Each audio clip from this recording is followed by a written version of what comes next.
téléphone portable.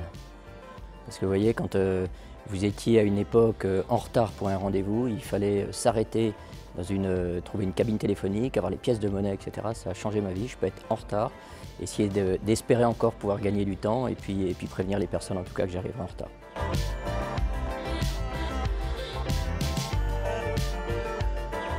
Une innovation qui permettrait aux jeunes de se retrouver, mais de se retrouver différemment de ce que l'on trouve sur les réseaux sociaux. On est quand même du « moi ceci, moi cela », etc. Et on sait après tous les défauts de ces systèmes-là. Vous voyez, une sorte d'innovation qui permettrait de développer l'esprit critique des jeunes et puis qu'ils puissent vraiment partager des choses entre eux, qui était probablement l'état d'esprit au début d'un certain nombre d'applications comme Facebook.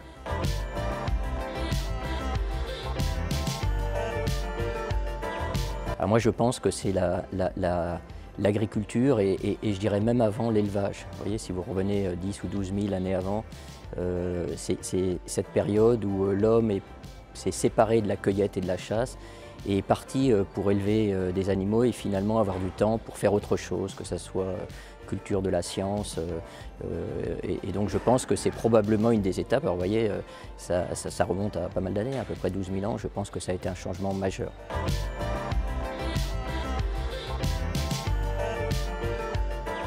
Pas forcément, il faut qu'une innovation puisse être mise en œuvre. Il ne faut pas avoir peur de l'innovation. Vous voyez, le principe de précaution en France est une catastrophe parce que d'une innovation ou d'une rupture technologique, on peut faire des choses absolument merveilleuses. Vous voyez, je pense qu'il y a quand même une Française qui vient d'avoir le prix Nobel, mais je reviens quand même un siècle en arrière.